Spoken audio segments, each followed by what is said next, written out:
The Verify team is here to answer your questions and break down rumors spreading online. And we've gotten all sorts of questions about the CARES Act and how that will impact student loans. First, let's break it down. Hi, my name is Henry Grez. Our expert from the Association of International CPAs says the CARES Act does two things: defers all payments on federally owned student loans and sets interest rates on those loans to 0% through September 30th. So let's get to the questions. Here's viewer Crystal Mitchell. Why are loans under the Federal Family Education Loan Program, better known as the FFEL program, excluded from the CARES Act? Well, it turns out it's all about who owns the loan. Our expert explains that private loans are excluded, as are federal loans owned by commercial companies or universities. So let's take Crystal's situation. When she first got her FFEL loan, it would have been covered by the CARES Act. But since it's been purchased by a commercial company, it's now excluded. Grez says people like Crystal should still call their lender and ask for a break.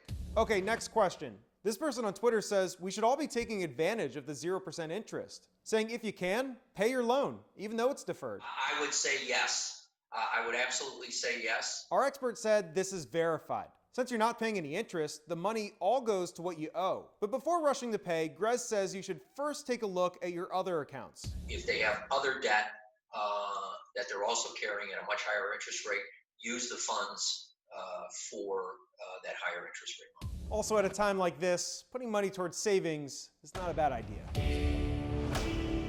When it comes to politics, it can be hard to get the straight facts. That's why the Verify team is here, to cut through the spin. Online, there are a lot of posts about President Donald Trump's recent executive order, deferring the payroll tax. Many are asking what this would mean for Social Security.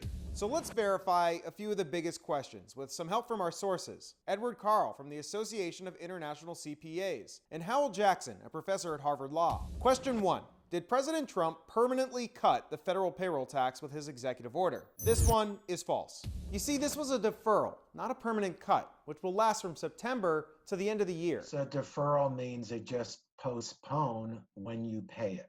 At the end of the 4 months, you have to pay it back. And that brings us to question number 2. Does this mean that we're going to get more money in our paychecks come September? I would actually say it's not clear. Jackson says it's going to depend on your company. He says a company could decide to pay you what's no longer collected in taxes, but they may choose to hold on to it in case they need to pay back the feds in January. If you are sitting in an HR department, you're talking with your attorneys about what to do. Meanwhile, Carl points out that we're still waiting on guidance from the Treasury to dictate whether this deferral is optional. Finally, question 3. Will this impact the Social Security Fund? This one also is not yet clear. You see, our experts say our payroll taxes are earmarked specifically for programs like Social Security and Medicare. But since this is just a deferral, our experts say that presumably our money will be sent to the fund eventually. President Trump has suggested that the government could forgive this tax, but ultimately, that decision would be made by Congress. If the payroll taxes are never paid into Social Security, that will weaken the trust fund. It won't hurt benefits immediately. And our experts say that if this did happen, Congress would have the option to replace those funds through a separate spending bill. Social media has done a lot of good things, but it's also made it easier than ever for misinformation to spread.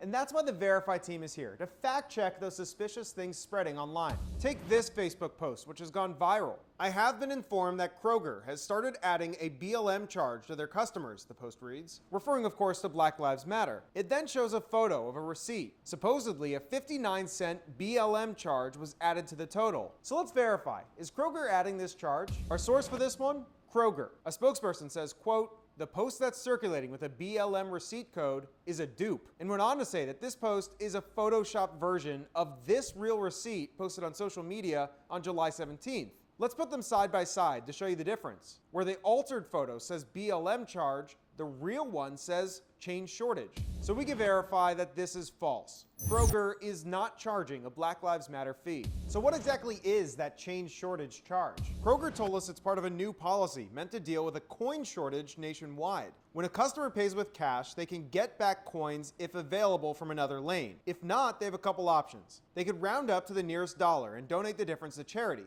or they could have the money loaded onto a loyalty card. If they choose this option, then the receipt would read change shortage, like in that viral post. Responding to a lot of the confusion, Kroger ended up changing that receipt code to try and make it more clear.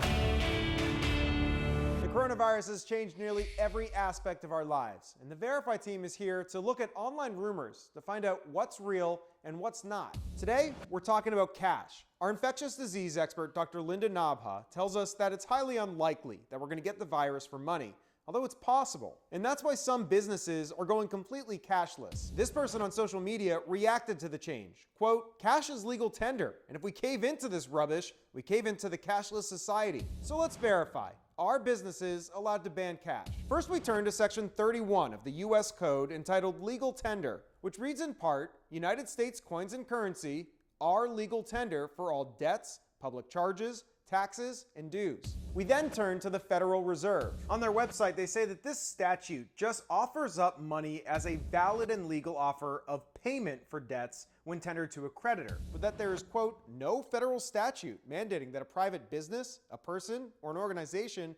must accept currency. So the headline is this. On the federal level, there are just no laws that are stopping businesses from banning cash. But on the state and local level, there are some rules that businesses need to know about. Places like Massachusetts, New Jersey, and Connecticut have laws saying that businesses have to accept cash. The same in cities like Philadelphia and New York City. So we can verify that yes, businesses are allowed to decline cash payments unless those businesses are in a state or city which has specifically banned the policy. Now we should mention that on the federal level, there is a bill in the Senate which would prohibit businesses from banning cash, but at this point, that bill is not passed. With the election right around the corner, the Verify team wants to make sure we all have the facts. That's why we dig into claims that are spreading online to find out what's real and what's not. Maybe you've seen this post. Quote, Biden's tax rate on a family making $75,000 would go from 12% to 25%. Let that sink in. So let's verify. Has Joe Biden proposed this tax hike for families making $75,000? Our sources are the Democratic presidential candidate himself, as well as reports from 3 bipartisan think tanks and policy organizations, the Tax Foundation, the Tax Policy Center, and the Committee for a Responsible Federal Budget. We also looked at a report from the Penn-Wharton budget model from UPenn. Let's start with Biden. Nobody making under $400,000 would have their taxes raised, period. Bingo. According to our 4 reports, here are some of the highlights of Biden's tax plan. An increase to the corporate tax rate to 28%, and for anyone making over $400,000, a rollback of the 2018 tax cuts, and a 12.4% Social Security tax. So what does that mean for those making less than $400,000? The UPenn report suggests that the bottom 90% of income earners would not pay more in taxes. Meanwhile, the reports from the remaining groups suggested that there could be an indirect tax increase, but by a marginal amount of less than 1%. The Tax Policy Center estimated this to be around $260 more in taxes for those making less than $93,000.